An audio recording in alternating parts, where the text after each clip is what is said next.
So I got here on Wednesday morning because I met Vishwas 2 weeks ago, and just in like an hour's meeting, we got convinced that this can be India's startup festival.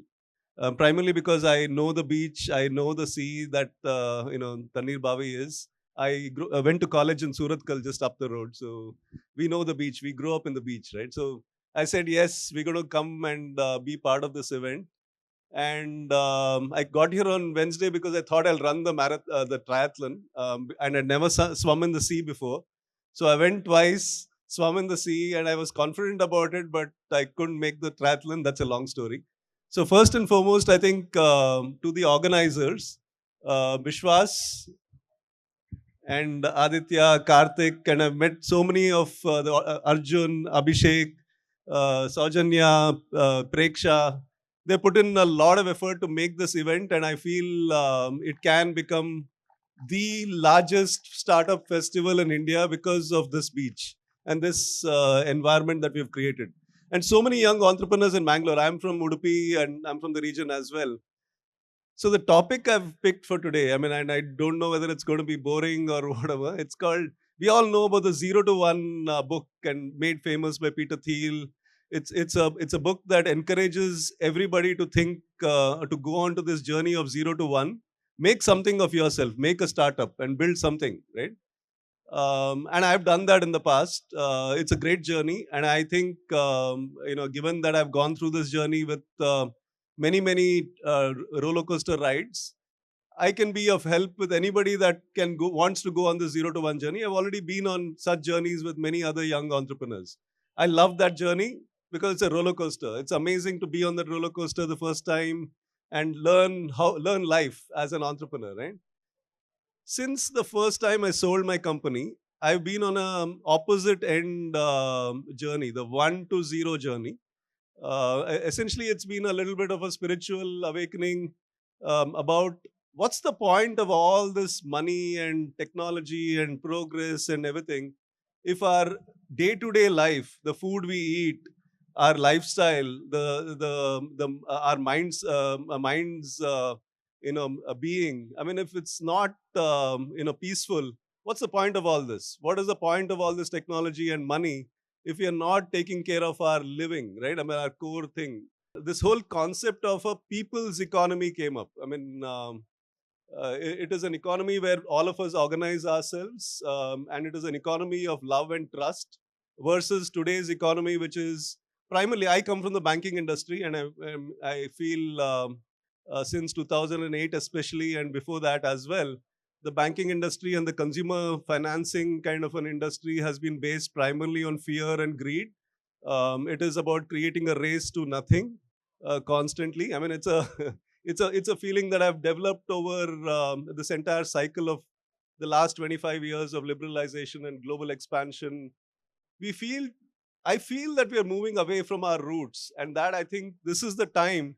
And Mangalore is the place. Mangala Devi being here, and I think the last 5 days have cemented this feeling in me that Mangaluru will be the place that will lead us into the new life, which is a life of local, which is a life of love, and life of all of us coming together, right? So it's the 1 to 0 journey, and the world's changing. There's no point in saying it's not, right? I mean, climate change is a large change. We've not even seen the start of it, I feel, right? So there is so many different things that are happening. It's becoming hotter. All that is standard, but as systems that our Bhumi has created over God knows how many millions of years are being destroyed or disturbed at very short periods of time. There is more and more change that is going to come faster and faster, not just for the change we are creating for ourselves, which is AI, and now with AI, further expansion in speeds.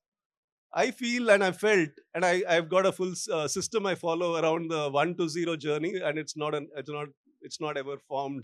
You can't finish that journey, right? I mean, you'll always get pulled back into doing something which is something you desire. All of those pursuits will exist. 0 to 1 journeys will keep existing, but I think with the hyper change that's going on, In addition to science and technology, somebody yesterday, I think it was Naveen, mentioned that we also need to get into Indic wisdom, right? The wisdom of our land, right? The land has carried a lot of wisdom, and maybe there was a break somewhere in between for various reasons. Let's not get into that. Let's tap into the Indic wisdom, right? So I actually go a step further. To really understand Indic wisdom, you need to practice a little your form of spirituality, whatever it is, right? Whether it is going to temples or whether it's running triathlons, it doesn't matter. But I think practicing spirituality is, I think, a key part of scientific development going forward. And I think places like Mangalore can develop a new way, right? I mean, I call it the L-commerce way, which is love and trust in the economy. People call me a dreamer, but when other people, my own friends, say that AI is going to change or save us from climate change, I say, okay, you are dreaming now, right? I mean, there is no more technology we can do to reverse climate change. We can, maybe there are things we can do, but it's more in us, our association with the land, our association with the culture, which I think will be the future. And startups play a great role because we are changing the world, right? I mean, startups are all about changing the world. Why are we creating the same cookie cutter solutions that have potentially leading some other countries to other things? Why can't we think more local? Why can't we build solutions that are in context to our current situation as Indians in the 21st century, and build from Mangalore and build for the world? Let's solve our problems locally. So just a quick pitch for what I am doing here. This is part of building from places, building from local, right? So build from Mangaluru, build from Tumkuru, build from Mysuru, build from Sonbhadra district in Uttar Pradesh. Every location, if it's able to tap into its core culture, the people there, the aspirations of the people there, and start working on creating it as a destination for talented people to come and make it their life, right? Because you can only change a place when talented people come there and live there and make a life out of there and really care for what is being built, right?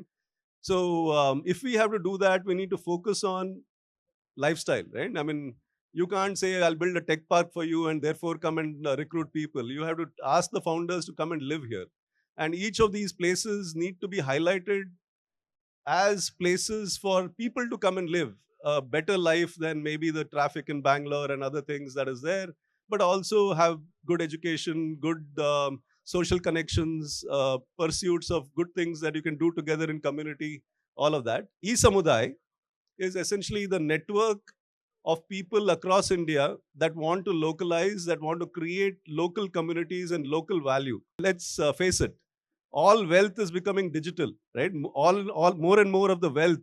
If you look at the last 25 years, the richest companies in the world are digital companies. Google, Microsoft, Apple, everybody, right? They are the richest companies in the world. So more and more of wealth creation is moving to the digital phase. So why do we have to now let that digital wealth creation be outside of our land? Let's create digital wealth in Mangalore, right?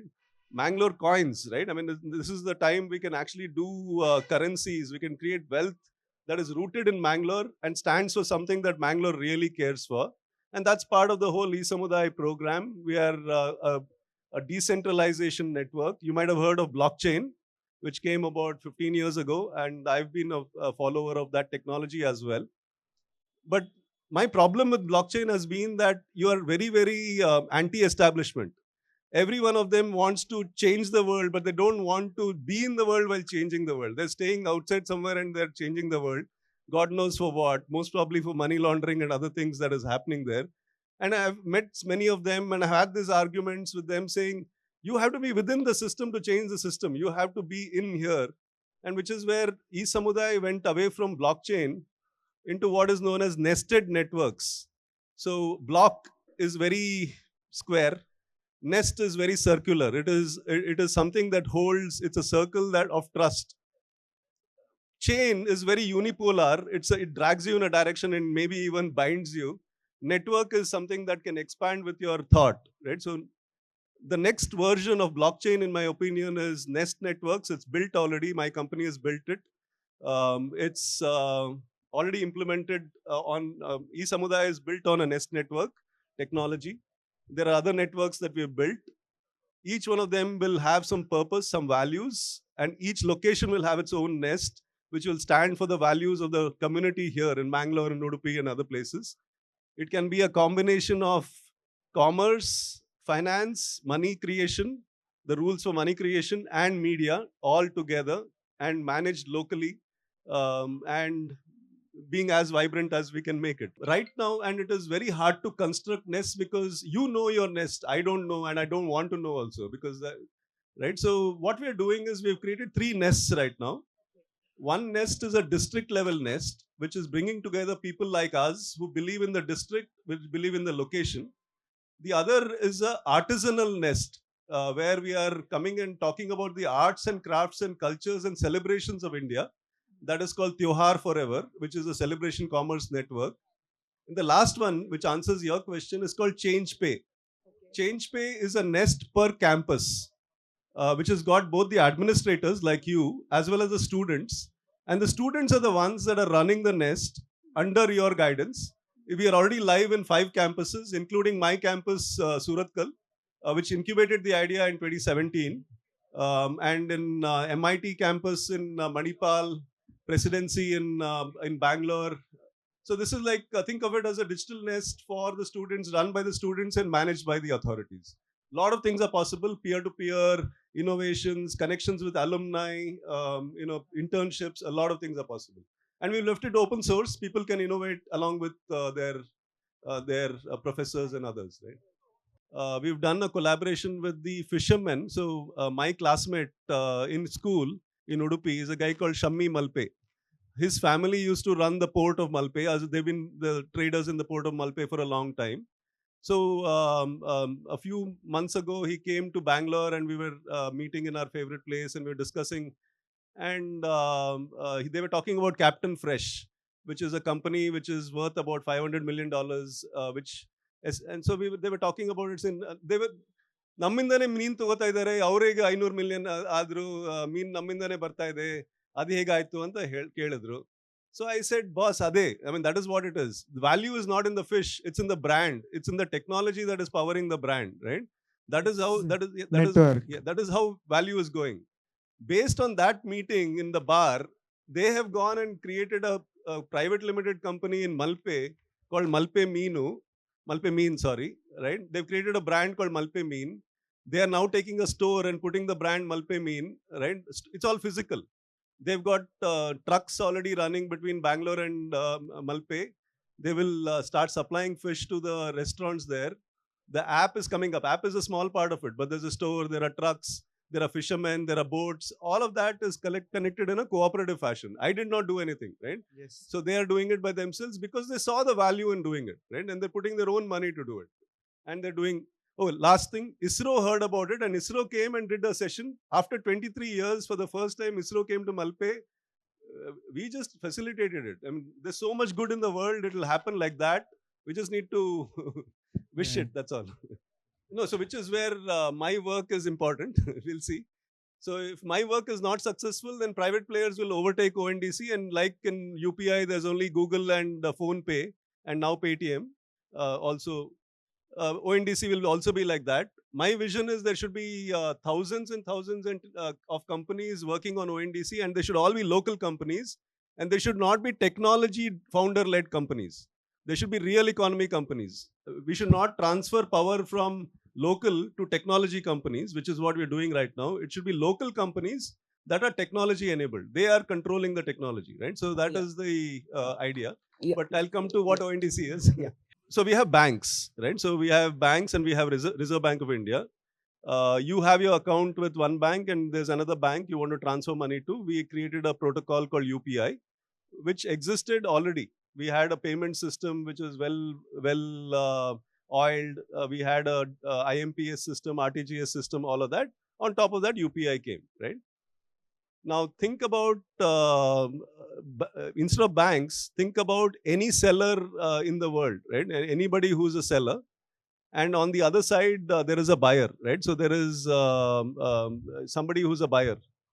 Now buyers can come into this. So for them to find each other and transfer whatever it is, they need a channel, which is ONDC. Just like for money, you are doing UPI. For buying and selling anything, including for hiring a plumber, for taking an admission in Amrita University, all of that, which is a commercial transaction, which attracts TDS, right, or and GST, that goes through a channel, which is what the government is calling ONDC, right? By doing this, what will happen is the entire economy will be formalized, right? It will be formalized. When we do a trade, it is formally counted, and that will actually increase the GDP manifold, right? Because we have so many transactions which we are not putting out. Now there is a question of trust, right? So why will I do that? How do I trust this, and so on? Which is where ONDC has come up with an open network model, right? Each one of us will do our own thing and will share value with each other. It's an initiative from the government of India, but a lot of private players like me, like Paytm, like PhonePe, and so on are participating in this creation. My job is to go from small towns. I don't want this to be stuck in Bangalore, right? My job is to go to small towns and tell the startup world and tell regular business people that this time don't lose your autonomy to technology companies. You control technology and become a technology company yourself. And this is for fisher people, for anybody, right? Farmer and so on. Instead of losing your autonomy to technology companies, you keep your autonomy, right? Which is my general slogan is digital Swaraj. And I like to invoke Mahatma Gandhi a lot, right? So, I mean, and because I believe in it, and I designed a lot of these systems based on his thinking, but it is also, something that is a way to explain what we are going through. I truly believe that the internet is colonized, right? Just like India was colonized by the British army and the British administration, the internet is colonized, and the internet is being used against us because the internet is essentially an attention grabbing kind of a machine which has already got AI in it. My job is to say that there is a way to use it for our benefit, right? I mean, and therefore, the work we're doing with ONDC, with eSamuday, and overall, it's about localizing the digital ecosystem and especially the data side. So I'll tell you why I jumped at the offer made by Vishwas and came here and spent the time, and then I'll talk to you about how Emerge can become. See, I think selling a location to startup founders is not about doing a 5-star May event and technovanza and talking tech. All that is not the way to make it a attractive destination for startup founders. It is by selling the lifestyle of the place, right? Like a tourism destination, right?